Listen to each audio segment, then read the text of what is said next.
नमस्कार, मैं Nand Kishore CS pro का यह 8वां लेक्चर का चौथा भाग है।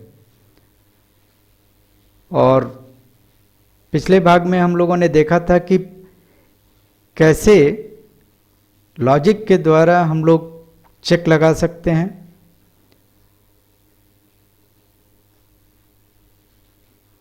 हम लोग लॉजिक के द्वारा रेंज चेक लगाकर देखे थे और relation between two fields with in same unit हम लोगों ने जो आइडेंटिफाई किए थे कि चेक्स कई तरह के हैं। हम लोग स्टेप बाय स्टेप देख रहे हैं कि उन चेक्स को कैसे लगाया जाता है। तो range check, valid value check, ये सब हम लोगों ने पहले डिक्शनरी के थ्रू लगाया। इसके बाद हम लोगों ने रेंज चेक को स्पष्ट मैसेज देने के लिए लॉजिक के द्वारा भी लगाया, जिसे हम लोगों ने कास्ट के ऊपर देखा कि लॉजिक के द्वारा पहले तो डिक्शनरी से कैसे लगा, इसमें क्लियर मैसेज नहीं आ रहा था। तो इसके बाद लॉजिक के द्वारा रेंज चेक कैसे, इफ, इसके बाद गलत होने का कंडीशन, और फिर ERR MSG, ERR मतलब एरर और MSG मतलब मैसेज। ये ERR MSG नाम के एक फंक्शन के द्वारा हम लोगों ने उसको यूज़ करके और स्पष्ट मैसेज डेटा एंट्री ऑपरेटर के लिए देने की कोशिश की। इसके बाद हम लोग देख रहे थे कि रेंज और वैलिड वैल्यू चेक के बाद relation between two fields with in same unit में एग्जाम्पल हमने लिया था कि अगर लैंड साइज पर कोई एंट्री दिखा रहे हैं, यानी कि नॉट इक्वल टू मिसिंग, और Q102 मतलब वेदर लैंड का स्टेटस 2 है, यानी उस घर के पास ज़मीन नहीं है, तो एरर मैसेज उसे देना है। यहाँ पर हम लोगों ने गलती से, चूँकि जो मैसेज लिखने के समय ये कंडीशन उसमें लिख दिया गया था %d टेक्निकली CS प्रो के लिए सिर्फ इंटीजर वैल्यू को शो करने के लिए होता है। तो Q103 के लिए अगर इंटीजर वैल्यू Q103 में होता तो उसमें कोई प्रॉब्लम नहीं था, %d से चलता।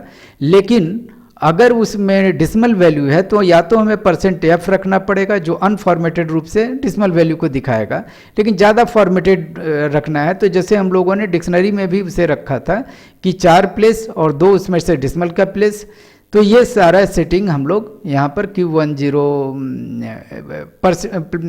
%d के जगह %4.2f यूज़ करेंगे डिसिमल वैल्यू को दिखाने के लिए। और इस तरह से रिलेशन बिटवीन टू कॉलम्स भी रेंज चेक की तरह है, क्राइटेरिया यानी कि आपको देना है। और इसके बाद उसमें सिर्फ अंतर यह है कि क्राइटेरिया सिंगल फील्ड के बजाय क्राइटेरिया उसमें 2 फील्ड पर या दो से ज़्यादा फील्ड पर आधारित होगा। रेंज चेक में जो क्राइटेरिया है सिंगल फील्ड पर आधारित है, बस इतना सा अंतर है।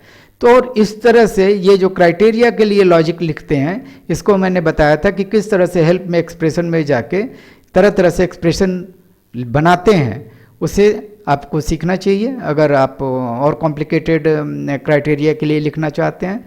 तो बाकी तरीका वही है, क्राइटेरिया, इसके बाद ERR MSG, उसके बाद मैसेज, और कहाँ से वैल्यू उठना है। अगर आपको इंटीजर वैल्यू उठना है तो %d, अगर स्ट्रिंग वैल्यू उठना है तो %s, अगर डिसिमल वैल्यू उठना है तो %f को यूज़ करते हैं। इसके बाद हम लोग उसमें देखें कि अगर मल्टीपल अकरेंस है, ये तो सिंगल अकरेंस के 2 फील्ड के बीच का रिलेशन था, मल्टीपल अकरेंस का अगर 2 फील्ड का रिलेशन हो तो क्या करेंगे। मल्टीपल अकरेंस मतलब कि ये जो आपका रोस्टर है, इसमें अगर एज और एजुकेशन के बीच में रिलेशनशिप है तो क्या वो भी उतनी ही सिंप्लिसिटी से लिखा जा सकता है जैसे कि आपका वेदर लैंड और लैंड साइज के बीच में। यस, ये जिस तरह से आप यहाँ पर लिखेंगे, यहाँ पर भी एज और एजुकेशन में भी आप उतनी ही आसानी से लिख सकते हैं। CS प्रो खुद मैनेज करता है कि वो किस ID कोड के लिए है, ये आपको सोचना नहीं है, बस आपको ये सोचना है कि क्या एज और एजुकेशन के बीच का रिलेशनशिप है। बाकी वो किस ID कोड के लिए चल रहा है, ये CS प्रो खुद मैनेज कर लेता है। तो इसीलिए जब हम इसको लॉजिक को लिखेंगे तो बस यहाँ पर हम लोगों ने एजुकेशन को सेलेक्ट किया और यहाँ पर लॉजिक लिखना की कोशिश की, मैं पहले से लॉजिक लिख के रखा हूँ। तो ये लॉजिक में भी आप देखिए दो पार्ट है, यानी कि जो हमारे पास एज और एजुकेशन के बीच का रिलेशनशिप है कि अगर यहाँ कोई बच्चा है तो यहाँ पर 1 से 5 के बीच की एंट्री नहीं होनी चाहिए, और अगर यहाँ पर कोई बड़ा आदमी 5 से बड़ा जो उम्र का कोई व्यक्ति है तो उसके लिए यहाँ पर 1 से 5 के अलावा कुछ नहीं होना चाहिए, यानी 99 और ये सब चीज़ें नहीं होना चाहिए। तो ये जो चेक कुछ इस तरह से लिखा कि इफ़ Q205, मतलब कि ये हमारा एजुकेशन का दूसरा इंटरनल नाम क्या है, Q205, अगर 99 है and Q204 is greater than 5, अगर वो 5 से बड़ा है तो ये गलत का कंडीशन हुआ, या गलत का कंडीशन ये है कि Q205 1 से 5 के बीच में है लेकिन वो बच्चा है, Q204 का जो एज को रिप्रेजेंट करता है इज लेस देन 5। तो ये गलत का क्राइटेरिया दो पार्ट से बंटा हुआ है, ये कॉम्प्लेक्स क्राइटेरिया है और दोनों पार्ट और से जुड़े हुए हैं। तो ये कॉम्प्लेक्स एक एक्सप्रेशन बना, और इसको लिखने के बाद हम बस एरर मैसेज सेम तरीक़े से लिखेंगे और किसको दिखाना है। तो अगर यहाँ पर 2 वैल्यू दिखाना हो तो हम मान लीजिए कि हम परसेंट ये दिखाना चाहते हैं कि इनवैलिड एंट्री क्या किया, तो इनवैलिड एंट्री %d, मतलब कि एजुकेशन का जो एंट्री हुआ है इन एजुकेशन कर देते हैं, in education is inconsistent with as.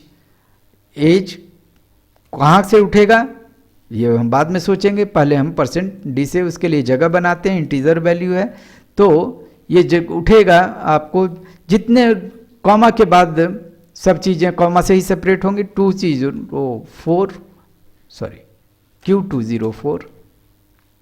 Q204 किसको रिप्रेजेंट करता है, आपको एज को। यहाँ से हम देख सकते हैं 204 जो है एज के लिए है, तो एज की वैल्यू उठ के दूसरे पर आएगी, 205 की वैल्यू उठ के पहले पर जाएगी। यानी जिस सीक्वेंस में ये हम लिखेंगे उसी सीक्वेंस में ये जो खाली जगह है %d से दिखाया हुआ उसको भरा जाएगा, यानी 205 पहले प्लेस होल्डर पर जाएगा और 204 दूसरे प्लेस होल्डर पर जाएगा।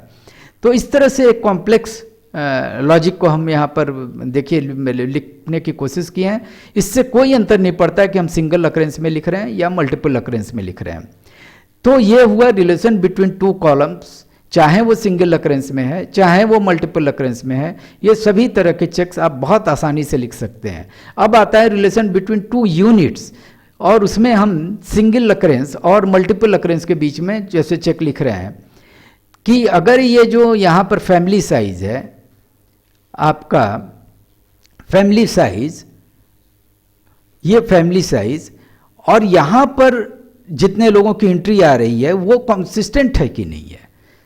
अब प्रश्न उठेगा ये चेक होगा कब, तो ये चेक जो होगा वो हम देखिए यहाँ पर जो लिखा है ये सेक्शन के ऊपर है, ना कि किसी पर्टिकुलर फील्ड पर। ये पूरा का पूरा जब सेक्शन को छोड़ेगा, यानी इस रोस्टर को जब हम छोड़ेंगे यहाँ से, तो तब वो चेक करेगा। और इसीलिए ये चेक जो लिखा जाएगा किसी फील्ड पर ना लिख के, आपको यहाँ पर देखिए एक रोस्टर जो ग्रिड जैसा दिख रहा है ये रोस्टर है, इसको सेलेक्ट करके उसके ऊपर वो चेक लिखा जाएगा। तो उस चेक में यहाँ की वैल्यू को, अब यहाँ पर जो कितने लोगों की एंट्री हुई ये कैसे पता चलेगा, तो इसके लिए CS Pro में एक स्पेशल फंक्शन है और उसे कहते हैं टोटल अकरेंस .occ। वो उस फंक्शन को हम यूज़ करेंगे और ये बहुत ही पावरफुल फंक्शन है।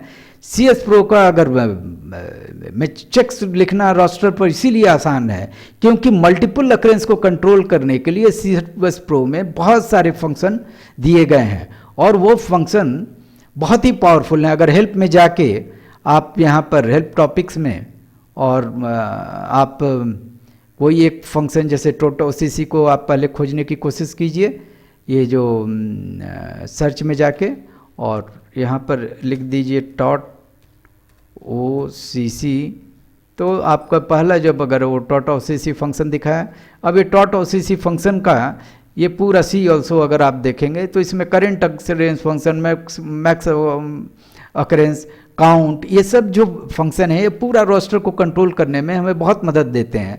और इस तरह से अगर यहाँ पर कंटेंट में आप देखिए तो मल्टीपल अकरेंस फंक्शन का पूरा ग्रुप है, और ये ग्रुप को जानने के बाद आप रोस्टर को किसी भी तरीके से हैंडल कर सकते हैं।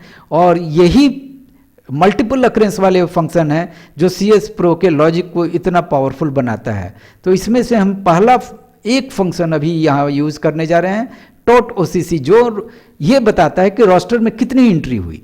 तो हम सिंपल लॉजिक लिख रहे हैं कि if total occurrence tot OCC is not equal to Q104, 104 जो है वो फैमिली साइज का है, देन बाकी चीज़ें वैसे ही हैं कि ERR MSG, फिर एक मैसेज में प्लेस होल्डर। अब लेकिन यहाँ प्लेस होल्डर में कि साइज में वैल्यू आ रहा है 104 से, लेकिन is not equal to ID entered.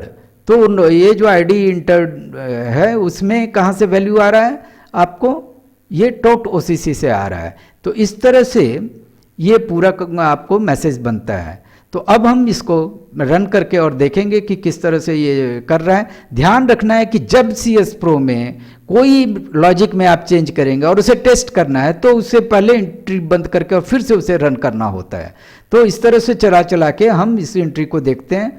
और अब इसको जब हम देखने जाते हैं तो जैसे यहाँ पर अगर हम 2 डालें, ये रिलेशन बिटवीन सिंगल अकरेंस का है कि अगर यहाँ 2 है यानी कि घर के पास ज़मीन नहीं है, तो ये यहाँ पर कोई भी एंट्री करने पर वो एक मैसेज देगा कि इनवैलिड एंट्री, और वो साथ साथ वो बता रहा है 0.05 ये इनवैलिड एंट्री है।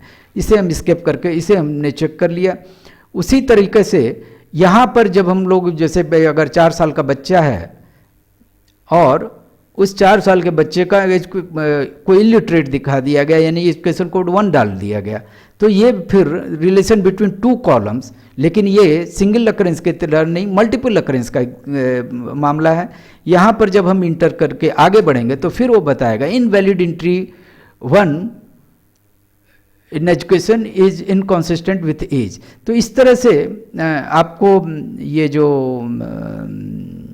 इफेक्ट करके हम इसे निकल सकते हैं। अगर यहाँ पर उसी तरह से हम कोई बड़ा आदमी है यानी 40 साल का आदमी है और अगर उसके लिए हमने कोड यहाँ पर 99 डाल दिया तो फिर वो मैसेज देगा। इस तरह से ये दोनों प्रकार के जो लॉजिक के हमारे 2 पार्ट थे उन दोनों पार्ट्स को ये चेक कर रहा है। अब अगर हम इस रोस्टर को छोड़ के जब निकलेंगे तब वो चेक करेगा कि क्या यहाँ जो 7 वैल्यू फैमिली साइज दिखाया गया है उतने लोगों की एंट्री आई है कि नहीं आई है। तो जब हम कंट्रोल छोड़ते हैं रोस्टर, कैसे छोड़ते हैं, कंट्रोल फॉरवर्ड स्लैश से, और अगर हम छोड़ेंगे तब वो दिखाता है कि size 7 in Q104 family size में is not equal to IDs entered, जितने IDs की एंट्री कितने आई है 5, ये 5 IDs की एंट्री आई है और यहाँ पर साइज जो है Q104 में आपका 7 दिखा रहा है। तो इस तरह से आप देख सकते हैं कि किस तरह से चाहे वो रिलेशन बिटवीन 2 यूनिट्स का है या मल्टीपल अकरेंस के 2 कॉलम के बीच का रिलेशन है या रेंज चेक है, ये सब तरह का चेक हम बड़ी आसानी से CS प्रो में लगा सकते हैं। जो कॉम्प्लिकेटेड थोड़ा लॉजिक बनेगा जिसके लिए थोड़ा एडवांस प्रोग्रामिंग के जानने की ज़रूरत पड़ेगी, वो होता है कि मल्टीपल अकरेंस का अगर किसी फील्ड का दूसरे मल्टीपल अकरेंस के किस फील्ड से रिलेशनशिप हो जाए, जैसे हम लोगों ने देखा था कि F8 करके और हम यहाँ से निकलेंगे और ये कि अगर ये जो IDs हैं वो ये मल्टीपल अकरेंस के फील्ड पर लगा हुआ है और मल्टीपल अकरेंस वाला जो रोस्टर का एक फील्ड है जिसमें कि ID की एंट्री आई है, अगर ये ID कोई चेक करना है कि रोस्टर में प्रेजेंट है कि नहीं, तो वो लॉजिक भी हम लिख सकते हैं, लेकिन वो थोड़ा कॉम्प्लिकेटेड होगा क्योंकि ये CS प्रो का बेसिक अंडरस्टैंडिंग को बनाने के लिए ये कोर्स बनाया गया है, इसमें हम उस पार्ट को छोड़ते हैं। लेकिन अगर आप CS प्रो के लैंग्वेज को अच्छी तरह से जहाँ मैंने बताया उसे अगर आप सीख सकें तो वो लॉजिक भी आप आसानी से लिख सकते हैं। आगे के पार्ट में हम वैलिडेशन कैसे बनता है इसे देखेंगे। धन्यवाद।